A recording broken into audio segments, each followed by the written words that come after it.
Hello, everyone, and welcome to the Coast-to-Coast Combat Hour. I'm your host, Matthew Hawkins, and I'm, as always, joined by my co-host, Ed Carbajal. This week, we're joined again by someone who's becoming a regular on our show, Nolan King. Nolan, thanks for joining us. Happy 2019.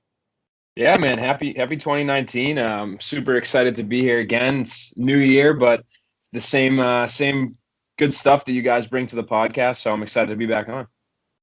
Cool. So me and Matt started talking actually about what we're going to talk about today since last Friday when Brett Okamoto tweeted out the 2019 schedule for the first quarter. It's like most of the first quarter of the UFC's events. It looks like the bulk of them, if they're not pay-per-views, they're on ESPN Plus. And I don't know about you, but so it looks like with Fight Pass and pay-per-views and another pay service, it's starting to be expensive to follow the UFC. So we just wanted to get your take on it. Matt and I already talked about it, but I'm sure he's going to want to elaborate. Yeah, absolutely, man. I think it's getting tough. Looking at I think we knew this was coming. As soon as the ESPN deal was announced, it became evident that we were going to have to pay more. I think the things that snuck up on us, though, is the fact that, now we have DAZN coming in for Bellator. If you want to watch all the Bellator events, you're going to have to get DAZN. Then also on top of that, I think that, just seeing it's one thing when somebody throws out something at you and they say, like, we're going to produce this many events on these channels, and then the prelims are going to be on this streaming network and this streaming network before we go to pay-per-view. But I think the fact that, ESPN's been promoting the graphics that they have this week where it shows their schedule for the first 6 months of the year kind of definitely is more poignant to make you realize that this is going to be, MMA is almost going to be an exclusively streamed sport at this point. I mean, yeah. We have a couple events here and there on Paramount. I mean, PFL, we don't know what their deal is going to be for next year. And then we, have ESPN.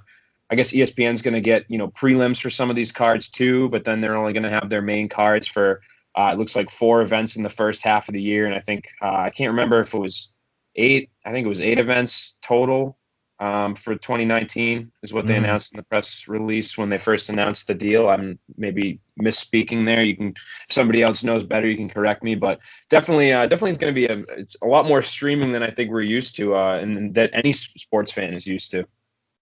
Yeah, I don't know. So there's four real ESPN or big ESPN free events up until June 29th, and then I'm looking at 2, 3, 6, 8. Looks like 11 ESPN Plus events, and then 5 pay-per-views. So I don't know. People like us will probably get it. It's $5 a month. I mean, I've looked into it. I'm not getting it. I'll tell you right now, I'm not getting it. Well, I mean, I guess it'll be hard to do a podcast when 3/4 of the UFC events you're not watching. But hey, there's more. They're not the only game in town either, though. So yeah, you're right. So I'm just saying. I mean, I've already I canceled my my Fight Pass today the other day.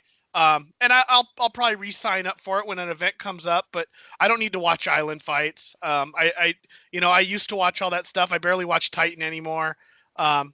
So there's $10. I cut back on Flow about 6 months ago. Again. Ouch! Wow, no one's sitting right there. Right? What's wrong? Yeah, no, I know. And it just became it. When DAZN came around, I kind of backed off on that. I just got to figure out what I can get by, not having to have, or not needing to have. But I don't know. What else? It just seems like a lot of, they're on there. It's $5. I don't know. I feel like if they did a $5 pay-per-view for an event that was worthwhile, I would pay for it. So if there's stuff on it and it's a month, $5 a month, I don't feel like that's going to break the bank. I just don't see people that aren't fully invested in the sport doing it. I know I have relatives who would watch every event on Fox that aren't going to do it. I just think it's something where it's like if you're already a Fight Pass subscriber, like everyone brings up the WWE's model. You pay them their one fee and you have access to all this stuff, and they're on network TV, but you don't have to pay extra for that because you're already paying your cable or whatever. But it's like the UFC is asking for pay-per-view money Fight Pass money, and now we have to throw in for ESPN money. So it's like, why aren't you simulcasting those Plus events on Fight Pass? I just don't get it. I mean, you're not going to pull ESPN is like a casual audience.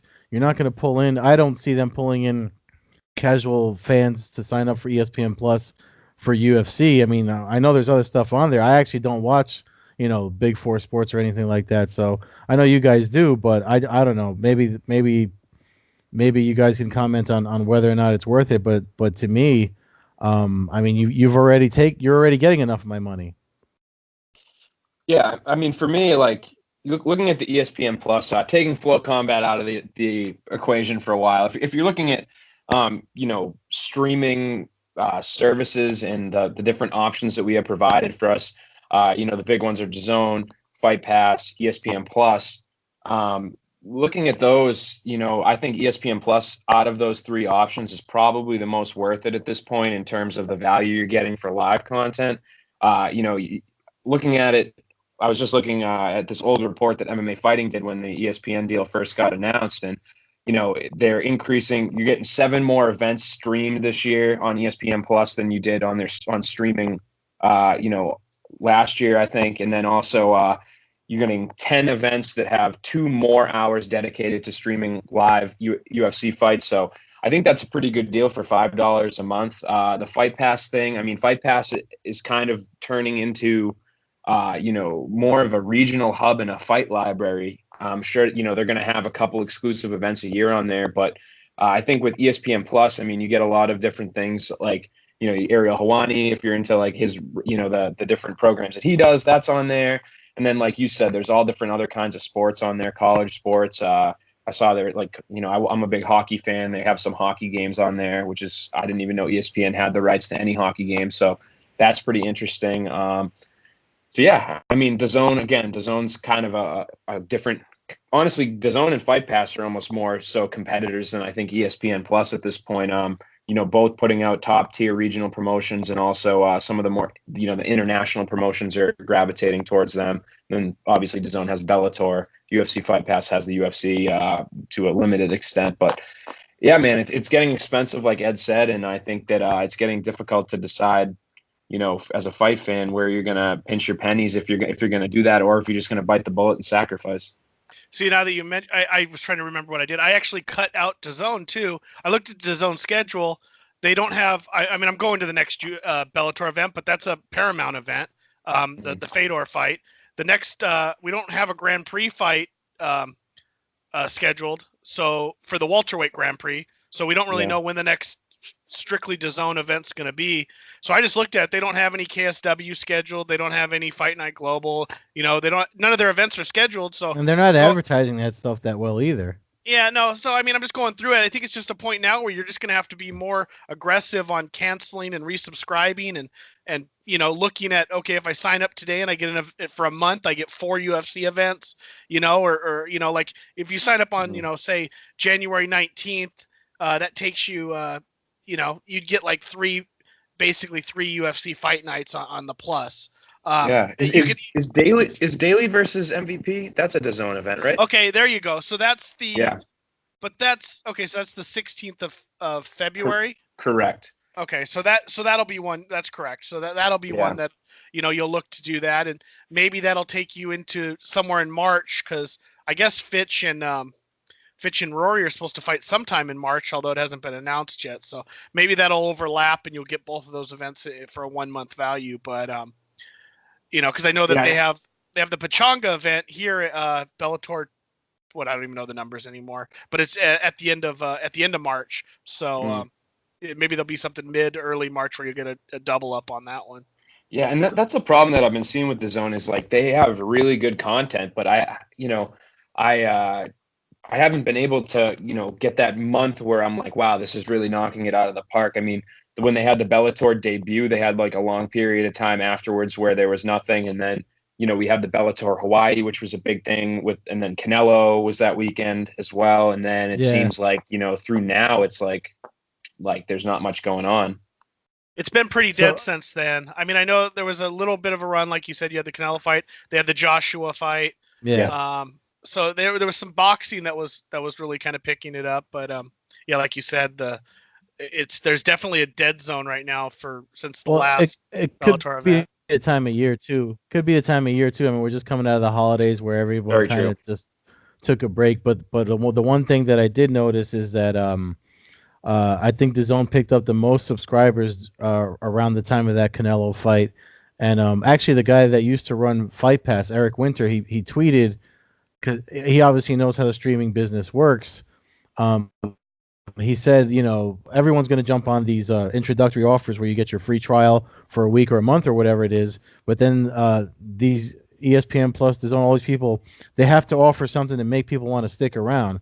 And Matt, you just said you dropped DAZN and Fight Pass. So it's like what are you offering for us to stick around? I mean, I know you're showing us what you're going to do, but all these ESPN events. There's somebody actually. I put up a poll. I was gonna bring it up. It's not that many people, but like I forgot how many people. It's like 80% said they're not going to sign up for ESPN Plus.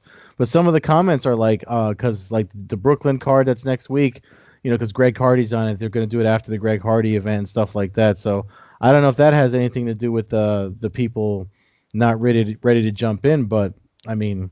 I don't know, man. Isn't the ESPN Plus like a free trial week only? Yeah, they have free trial week. I think we all know MMA fans can get a little creative on how to find events online. So obviously, I think that might be something where these people that are saying they won't buy it might try to get and see how easy it is to go the other route for the first event or two. If it's easy, then obviously they're going to choose to probably stick with that route. If not, then I think you'll see a kick up in subscribers. I just don't.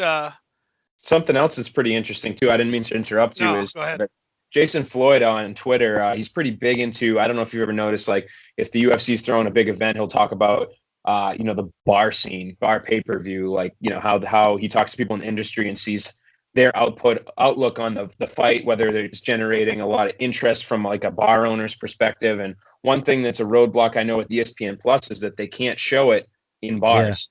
So like the Dillashaw Cejudo fight won't be shown in bars. So I know it's not in the scheme of things, it's not a big thing, but at the same time, it's another way that, these big fights that they're going to be putting on ESPN Plus to try to promote the streaming service aren't going to be able to be shown to a certain audience, that might otherwise want to see it.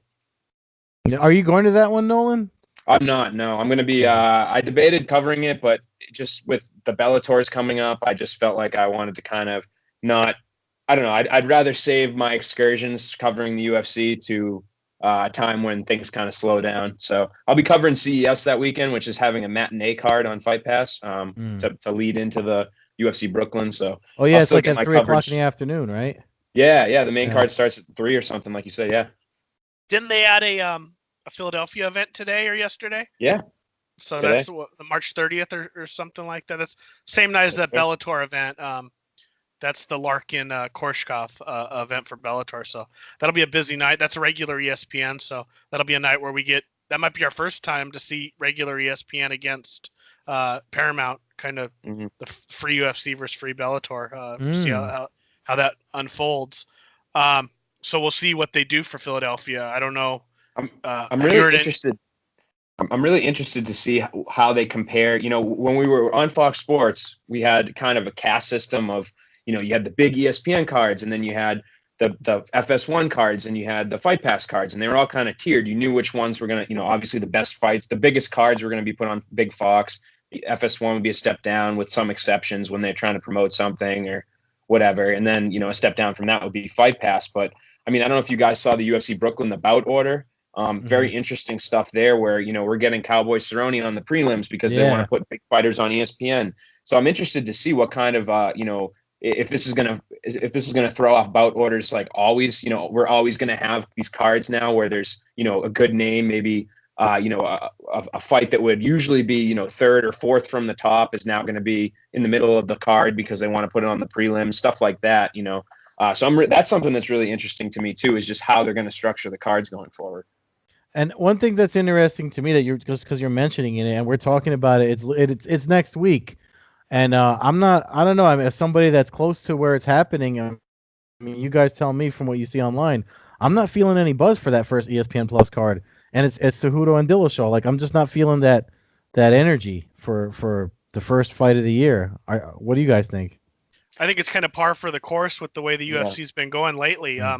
Up until a couple days before the event, you're not really seeing much anywhere. So That's true. So I that think might just the be come down from like the Jones Gustafson, that was a pretty wild week. I think we haven't had one of those for a while where, you know, the fight was being literally discussed for a week before the fight. You know, people started to have that build up, and then all of a sudden, like the whole moving the event happened, and for better or worse, it got people talking about it, it got people focused on it. I think that combined with the fact that it was, you know, Christmas and, you know, New Year's and everything going on at the same time. And then now we have this lull where there's nothing going on for combat sports. I mean, you know, I've been doing a lot more Tapology recently, managing the site and, you know, having to put in results and schedule, like, you know, add fights that are getting scheduled. And it's like a barren wasteland right now. You know, there's some little bit of boxing here and there, but even the regional scene, there's very few events. I mean, last weekend I was just scraping to try to find something to watch. You know, Flo had one event on, but that was pretty much it for even notable regional MMA. So I'm hoping that I agree with you, Ed. I think it's been a little lulled, but I'm really hoping at the same time that we get a little bit of excitement, because I think there is a lot to talk about on that card. And there's some, you know, even if it's not the biggest named fighters towards the bottom of the card, there's still some really exciting matchups. And, you know, hopefully it can kick off the ESPN era well. Yeah. Do you think that Nolan? Do you think that there's going to be a situation with contracts now if that becomes the case? I mean, you're going to have. I mean, I imagine when Donald Cerrone and let's say John Lineker and these guys signed up to fight on this card, I imagine Cerrone probably thought he was going to be on the main card, and I know that. So he goes from being on, I guess. Well, so the prelims are on regular ESPN. Correct. So this is kind of a reverse situation then. Correct. Yeah. But I wonder if we're going to get a situation where they try for a big ESPN card where they try to put somebody like Cerrone on the prelims, and to try to kick up the viewership for like an ESPN Plus. And I wonder if that'll be an issue with contracts and guys putting it into their contract where you can't put me on the Fight Pass prelim or the ESPN Plus prelim if I'm signing up for this card if I'm a bigger name guy. Yeah, I definitely agree with that. And I think it also muddies the waters in terms of, you know, what are they trying to promote here? Because when we had the structure that, you know, if it was one of those cards that we have, those pay-per-view card, and then you have, you know, it starts out on Fight Pass, then it goes to FS1, then it goes to pay-per-view, you know that they're trying to promote the pay-per-view card. You know, they might throw the fans that are watching at home a bone with, you know, the top prelim, try to get them excited to buy the pay-per-view. But here where it's a lot more split, it's kind of hard to figure out what they're promoting. You know, are they trying to get people to watch on ESPN, or is the thing that's more important to them having people sign up for ESPN Plus? There's no clear answer on which one they're trying to get people, you know. Are they trying to leverage one off the other, or is it just, you know, are they so powerful and they have everything going for them that they don't really care which one people are more interested in? Yeah, I don't know. I'm curious to see what happens. I don't know what the streaming numbers are. Those are numbers that we really never get released. I've always brought it up with Bellator and stuff. Like I watch it on Sling TV. So when the Nielsen ratings come out, I don't know if there's ever an account for who's watching it on Hulu or who's watching it on YouTube TV or who's watching it on Sling or who's watching it on, you know, whatever other streaming service that they might have. So I don't think there's huge numbers though. I mean, I know DAZN picked up some numbers with Canelo, but the numbers are still fairly small compared to what, you know, an event on regular ESPN. A regular Fox event would pick up, you know, 2 to 3 million people for an average show, and it peaked at I think somewhere around 9 million when they first started with Dos Santos and Cain Velasquez for the Fox 1 card. But and the numbers are dropped. But I just wonder if there's going to be a quick reaction by the UFC if they see that their first ESPN Plus card has 19,000 viewers, because there's a very good chance that could happen. That's one thing I was thinking too. I was thinking that the reason why they have so many ESPN Plus cards in the first quarter is so they could change it up or make any changes for the rest of the year if the numbers aren't where they want them to be. And we'll see more regular ESPN versus what we're seeing now on that schedule that was tweeted out by Brett Okamoto. One thing about that first, just the one fight in particular with Ostovich and Van Zandt, Paige Van Zandt and Rachel Ostovich, I got a weird prediction just because. Did you guys see Paige Van Zandt put out? She's Reebok dropped her for her individual sponsorship. Yeah, I saw that. Yeah. So I'm wondering if she loses in Brooklyn, if the UFC is gonna drop her because I mean you were there, Nolan. She was at the Long Island Bellator event. Her husband fights for Bellator. She trains in Chael's camp. I feel like there's just this is me being a conspiracy theorist, obviously, but like I feel like there might be a little animosity there, and it's like, well, you know what? If you like it so much over there, then go. Yeah, I mean, we'll see. I think I'm interested, honestly. I don't know. I just have this feeling, just with the general vibe, that fighters this year, in particular, we might see some more movement when it comes to the names. I think especially with the PFL tournament. People last year, I think a lot of fighters were skeptical about how it would run. B, are they really going to be giving me the money that they promised me? Is this a viable? If I go, say I leave the UFC, I go fight, a couple times for PFL, they just go out of business, they go bankrupt, then the UFC is not going to want me anymore, things like that. I think a lot of those fears are out the window. So between PFL, which has the opportunity where you can win $1 million and it's legitimate, and then also, like you said, Bellator, who is not afraid to try to be the fighter friendly promotion, and Scott Coker always throwing shade at Dana White in the way that he acts now on Twitter, Yeah. which is pretty funny and awesome. So I think the UFC has some heavy competition going into this year, and if the fighters are feeling like they're being mistreated, I mean, hey, we might see a Paige Van Zandt or somebody else hop ship. Yeah, it'd be interesting to see. I think Paige is going to win the fight, so it might come down to just what her contract situation is, whether she wins or not. But I don't know. I mean, we see Colby Covington, who everybody kind of thought was Dana White's boy, or they seemed to be on the same page up until the last couple days with Yesterday. yesterday. I mean, Yeah, I think he went on like he was like on a tear yesterday. He was on almost every show, and we're getting all the sound bites from Helwani to MMA Hour to MMA Junkie. Like he went everywhere yesterday and dropped shade on Dana White. Even his Twitter account, he was tweeting out like a mashup. Like, I don't know if you guys saw it. He cut like some clips of Dana and put them all together of like Dana I saying saw he that, promised Colby a shot, and then man, he's going hard at Dana. I mean, we'll see. I can't remember the last time that somebody went this hard at Dana, like that was not some type Not of Ortiz. yeah. I don't know, man. It'd be interesting to see how Dana reacts to that, if they're able to get over it, and if if something ends up happening where they end up cutting Covington or something. I don't know, man. I mean, yeah, I don't think it can end well for him unless his goal is to be cut. But we talked about that fight last time. I think you were on. We mentioned I think we both all kind of agreed that the Covington Woodley fight was a fight that there was some real heat there, and I don't know if any of those guys are big draws. I mean, historically they haven't been. So you got to kind of take the draw out of it and just look at what's the fight that I think most of the fans wanted to see. And I think the polls across the board from all the bigger outlets showed that fans wanted Covington to have that fight. I think it's a huge ball drop by the UFC.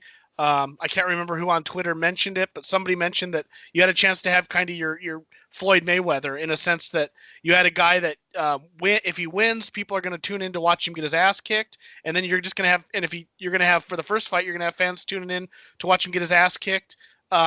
Anyways, against Woodley, and then you're going to have the fans that are his fans that are there to watch it. So I think they dropped the ball big. The Usman Woodley fight doesn't do anything for me. And I don't know. I mean, it's a fight between two good fighters, but I feel like they dropped the ball when they had a fight that they really could promote the hell out of and get some really good back and forth on Twitter between some guys, and kind of fire up the base a little bit of the UFC. Yeah. And I think that rivalry, like you said, I don't think any of the three fighters are necessarily draws, but I think especially with the landscape of pay-per-view nowadays, even if you can pull what used to be an average number of pay-per-views, like that's a win. So I think, the draw or the semi-draw itself is just the matchup between Covington and Woodley. You don't even need either of those fighters to become a draw. It's just such an authentic, it's not, rivalry. It's not fabricated. It's not okay, this guy's put in front of me, so now I'm going to talk all this trash at him because, we're supposed to fight each other. This has been something that's been brewing, for multiple fights for each of these guys' career. I mean, Covington's been saying all types of stuff about Woodley. Woodley started, responded over time. And man, it's just such a disappointment. I mean, Usman, on one hand, you can't really necessarily argue that he doesn't deserve a shot. He just wasn't the most worthy of the shot. Covington had done everything that Usman did, and he did it earlier. And, I'm just so disappointed that we're not going to get to see this, at least right now. Hopefully we get to see this fight one way or another sometime in the future, sometime in the near future, because, man, I was really looking forward to that one. Do you see if Woodley? I mean, obviously, there's 2 fights out there for Woodley right now. There's Usman and then Covington. If he wins those fights, do you see him possibly moving up to 185 to clear a path for Askren? Yeah, I mean, it's possible. I think it's one of those things where I always in my head will picture, I'll say, well, if Woodley beats these 2, there's nobody else left in the division. There's no challenges. He's good to move up. He's wiped out the division. But at the same time, you forget with champions how infrequently they fight. They might fight twice a year. So that brings us, by the time that they would have their third fight, say Woodley fought Usman, beat him, say Woodley fought Covington and beat him, we're talking 2020. There's a whole year for contenders to move up the rankings, somebody to emerge, somebody to promote themselves, somebody to burst through the bubble, start, saying things about Woodley and get right there. So it's so hard, I think, for a fighter to be able to truly clear out a division and say, make a good case for him to move up. But you never know. I mean, Woodley's done as good of a job, at winning as of late. And I think that it's quite possible that we'll see him at least attempt to move up to 185 pounds, come a year from now or so. Yeah, I mean, I don't know if he'll ever clean out the division. Like you said, it's ever growing. I wonder if Askren beats Lawler, and then maybe beats another top contender if he just kind of decides either that or he just starts calling out super fights with guys like GSP or and just kind of relinquishes the belt to. I mean, Askren and him are teammates and good buddies, so I could see that unfolding down the line. But options seem to be just, I mean, it's like a coin toss now. You can't go by rankings anymore with the fights, the way they make fights. They're just throwing names together now. And I forget what the comment was that Coker made about how the debacle of 233. But I feel like they're doing that again with 235 because isn't that like a super stacked card right now? Yeah, it's pretty loaded. Yeah. I mean, yeah. So between like what are you going to do with the rest of the year? People get hurt. I mean, these people aren't made of, they're not actors putting on a show. Like some serious stuff could happen between all these fights scheduled right now. And like obviously they got to, I mean, well, you've been to the last few, Matt, International Fight Week events, and I know they weren't what they used to be, but I mean, that's something that I would hope they still try to keep doing for July. Like, what are they going to have for the summer? Well, I think you got plenty of time for that now. The card's pretty loaded for early March, but it's not, I mean, Anthony Smith and Jones isn't exactly. I mean, it's not like you have Jones versus Cormier. You're not taking 2 of your big stars. Same thing with Woodley and Usman. It's not as if anybody's going to be necessarily crying if those guys don't make fight week. You still got Nunes, who's has a chance to really blow up and she's actually headlined the last 2 out there for fight week. The winner of Dillashaw, if Dillashaw wins, you have him and who could start making a name for himself as far as selling pay-per-views. You still have Cormier. I mean, till March at least. Well, I mean, if you told him, hey, we're going to go till July and you're going to fight Lesnar in July and on fight week, I don't think he's going to go, oh, I want to retire 2 months prior, so it's, there's always that. Plus, I don't think he's just going to walk away. I think if the money starts rolling in and he keeps winning, I don't see Cormier just throwing in, just walking away from the sport when the money starts getting really big for him and the fame really grows. But yeah, I don't know. You guys think maybe I mean, I know the question's been asked before, but now looking at that schedule and everything we just talked about, is it too much? Like, we just talked, I know we're coming off dry weekends and no fights, and we were just complaining about it, but do you think it's going to be too much? Like, too much to keep up with, too much to pay for, just too much to watch? Is it going to make it boring? I mean, probably it would be too much. I think this sport kind of has waxes and wanes where we complain that we're oversaturated. There's 3 events on in the same night, and then we get into situations like this where we say, hey, the events are suffering because people are kind of not in the MMA mode. They're not in the zone where they have something to get excited about. But so you can't really win in that regard. I guess it really just comes down to me personally. Will I get bored with the MMA? No. But I know not everybody's like me. I know that the audience the UFC is interested in acquiring is not like me for sure. They're looking to get people that aren't going to watch their events otherwise. They're not already the people that sit down and sit on the couch and watch it. So yeah, I think that they're spreading themselves too thin. I've said this for a while, and they continue to spread themselves thinner and thinner. I mean, we're seeing events get canceled now, which used to be a non-existent thing. Now it's happening somewhat frequently. I mean, we're getting like at least one a year that gets canceled. We have a lot of these fights. I think the last time I was on with you guys, I brought this up where they're scrambling for main events a lot of times. There's these situations where UFC 230, Madison Square Garden, it's supposed to be a huge card, and they can't get a main event for it.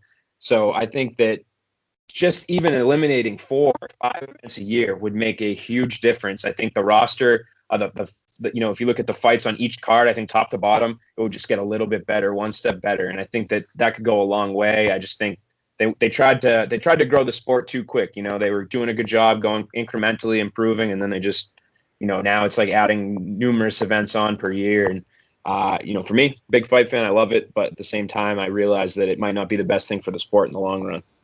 Yeah, I mean, I've been saying for years now that I thought there was just, like you said, the same reason. I can watch an event every weekend, but realistically, if I had my way, I'd have a ESPN card once a month, and then I'd have a pay-per-view once a month. Basically, an event every other week. Let the other MMA organizations kind of fill the gap in between with Bellator and whatever they got on Fight Pass or Ryzen or whenever they can fill the gap on the other weekends.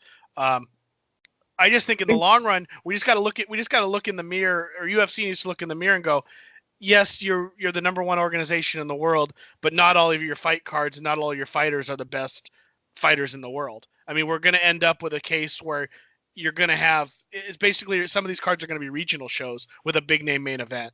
I mean, we had that on some cases with some of the Fox Sports stuff, but I just feel like it's going to get more and more like that, especially if we see guys going to other organizations. I mean, you're gonna start seeing more guys that are 2-0 in MMA, or 3-1, and everybody from the Ultimate Fighter making the roster. We went through that a couple years ago when they expanded events, and instead of it being just the guys who kind of won and made it to the finals, you had 14 guys from the show making the. I feel like that's one of the things that's helped with Bellator's growth is the fact that they don't have something every weekend, but they do it just often enough to make you excited. I mean, Nolan and I we've covered enough Bellator events that I don't know about you, the energy always feels like it's something that's been missed for a little while at least. I mean, we're definitely in a region where MMA. I mean, I want to say the Northeast region, especially that crowd when we go to do stuff in Long Island and Connecticut. It's definitely I would say they're more of the hardcore than the casuals. I don't know if you'd agree. Yeah, no, absolutely. I think you'd hit the nail on the head when you said you felt like people are missing it, and that's not something that at least when I first started watching the sport, I haven't been watching it for forever like some people have, but even in 2010 when I started, I mean, you felt like every event was special. I remember thinking like, oh, like I have to wait 3 more weeks to see a UFC card. And, at the time I was like, I want to have this every weekend. I want to have it every weekend. I was chasing that, that need to watch fights. But, once I got it, it was like, I felt like obviously my excitement level, that's just a normal thing, is just decreases because you have it, in front of you all the time. And I think, like you said, Ed, the fact that Bellator, they space out their events, you feel like you're refreshed, rejuvenated when you're getting into it. You want to get back into the storylines. You want to get back into the, the title picture, that people talking about who's going to fight who for a belt. That gets put on pause almost when they go in between events because there's just such a long period of time. So I'm hoping that the UFC maybe can just tune things back a little bit, but I don't know. I don't see that happening at this point. I feel like they've had their opportunity to learn a lesson and they just haven't really bit at that. Speaking of long events or long time between events, we had, we talked Ryzen last week, and obviously they had a couple big intermissions. I know the East Coast grind to get through one of those events is pretty brutal. It's not easy here on the West Coast either. I mean, I'm up from 10 o'clock till 7 a.m., 10 p.m. to 7 a.m. So it's all nighter.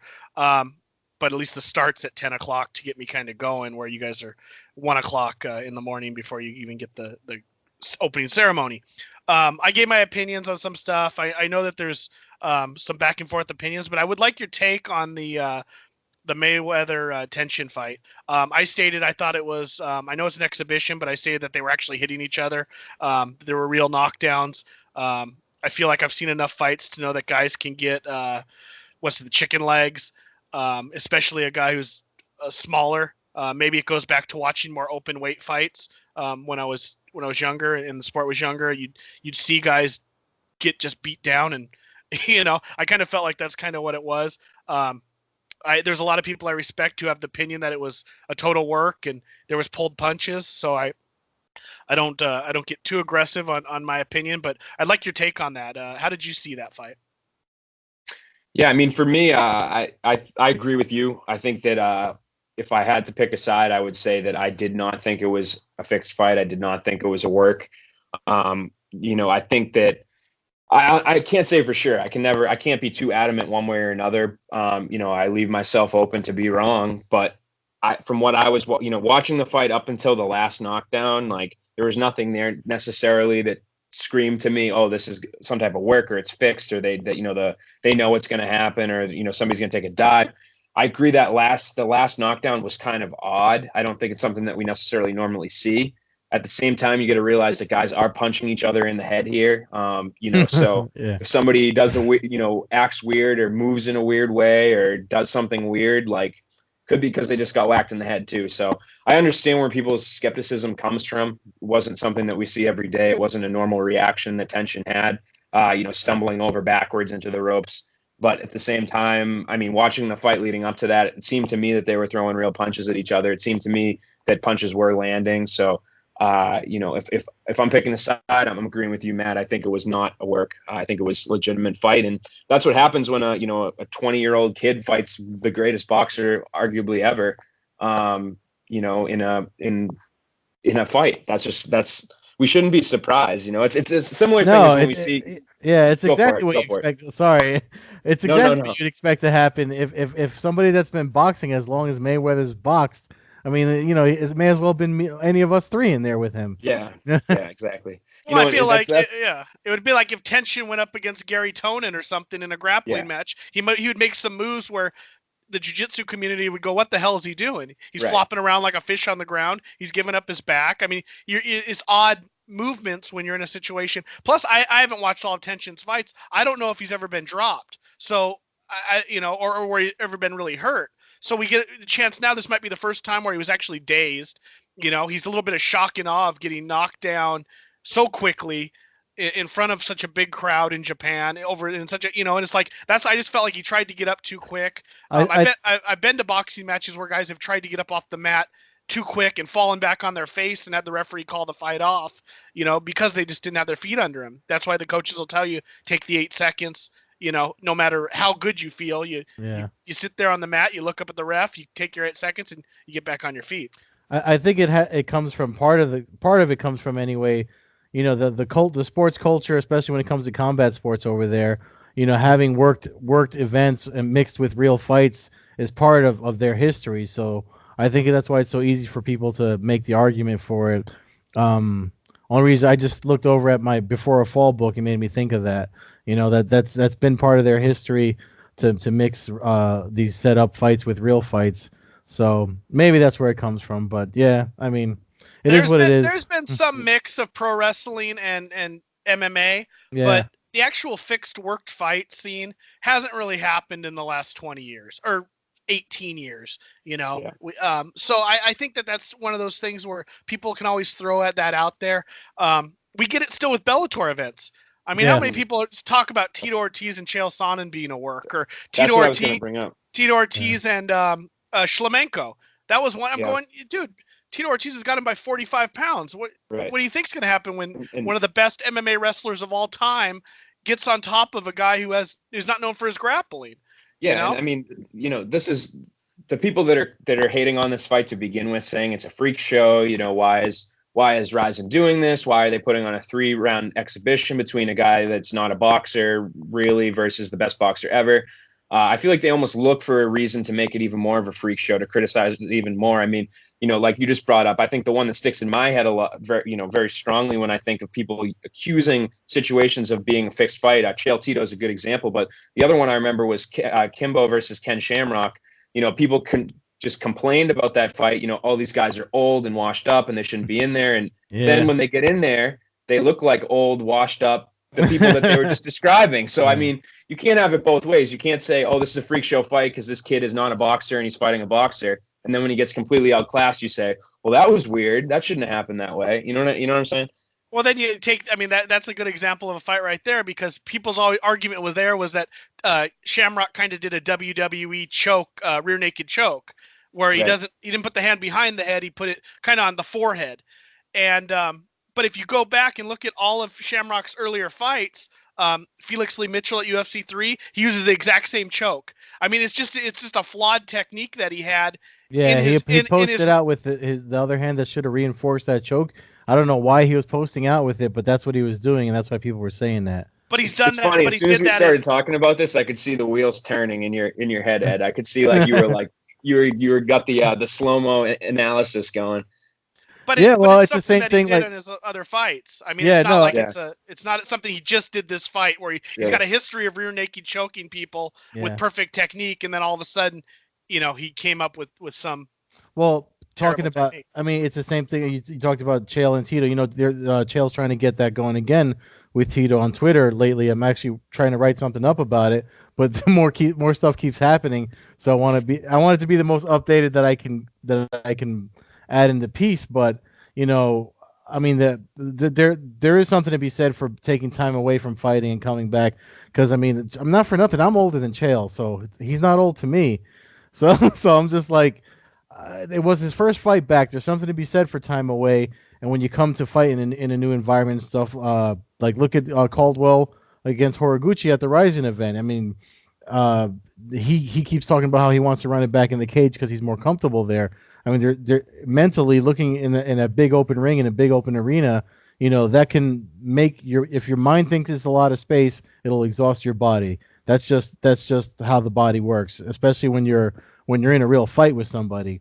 So going back to Chael and Tito, that fight, people talk about that tap that where people are saying Tito tapped early in the round, and then people are saying that Chael gave him the fight when he took his back. Not for nothing. I mean, when your head's getting squeezed like that by a guy, I mean, Tito's not a weak person. I don't care how old he is. He's probably stronger than all three of us put together because of a lifetime worth of training. So when he put that choke on Chael, I mean, it's either tap or have all the teeth broken out your mouth. Same thing with like Conor and Khabib. You know what I mean? People are going, "Oh, you tapped, you took the easy way out." I mean, if you want to keep your teeth, you take the easy way out. Well, the Son and Ortiz thing was a case where if the referee would have called it for Tito tapping there, the same people that are calling it a work now would have called it a work then and said that Tito tapped or threw the fight, which is a legit choke. I mean, a lot of people haven't noticed. I think. Well, no, I know Nolan did, because we spoke when he fought Fedor in Long Island. I mean, a lot of people aren't noticing that. Chael got, when he took his time away from the sport, because he the whole thing that happened with the UFC, and when he got released, he did nothing but compete in grappling competitions, trained with Fabio Scherner, got his purple and brown belt. He's a brown belt now. He's probably going to get his black belt soon. His grappling is way better than it was when he fought in the UFC. Because in that fight with Tito, he chained submission attempts together. Maybe they didn't catch, but he chained 2 or 3, and then the bad move he made with Fedor when he tried to do the back take. I mean, I don't know why that's a bad thing about jiu-jitsu. There's so many moves that are almost like sacrifice throws where you're gonna give up. You're gonna be on your back, hoping that you're wrapping yourself around the guy, and it doesn't always work out for you. But the fact that he tried and thought about it, that's something, that shows you where he's evolved as a martial artist. So I think if they do run it back, I see I'm siding with Chael. You're out of your damn mind. All right. Tito's gonna break his face if they do it again. Tito's a better fighter now. Has been a better fighter his whole career. He was slow in that Chuck Liddell fight to me. They were both slow, but I don't know. I don't see any way Sonnen beats Ortiz. I don't think he out wrestles him. I don't think he out grapples him. I don't think he out punches him. I don't think he out does anything. But that'll be a fun bet to have when the time comes. Yeah. Anyways, I think it's about time we wrap this up. Nolan, why don't you throw out your Twitter handle, your any sponsors or your business workings you got going on? Go ahead and throw them out there. Yeah, thanks, man. You guys can follow me as always on Twitter at MMA_Kings. I'm trying to hype up my Instagram now at Nolan King MMA. I'm going to be starting to post some more content on there, figuring that out as we go along. You can check out my work on Flow Combat and Tapology. Flow, I'm doing some interviews. I got some stuff working for Brooklyn. I just interviewed Alex Hernandez, T. Edwards. Got a couple Bellator, Henry Corrales coming up. So that's good there. And then also, obviously, like I just said, Tapology. I love working for them, and I'll be continuing to, to do some stuff for them. I'm increasing my role every day with them. So I'm super excited about what 2019 holds. And then I'll also be, if we don't speak before then, I'll be covering CES next month, or this month now, in Rhode Island. And then also I'll be covering the back-to-back Bellator events, as Ed will be as well in February. So check me out there. And thanks for having me on again, guys. I appreciate it. Absolutely. Thanks for joining us. As usual, fans can follow us at Combat Hour on Twitter, myself at MMA Hawk 21 on Twitter and Instagram. You can follow Ed at Carbazol on Twitter and at Carbeerzol on Instagram. Until next time, have a good one, gentlemen. Cool. Hey, you too.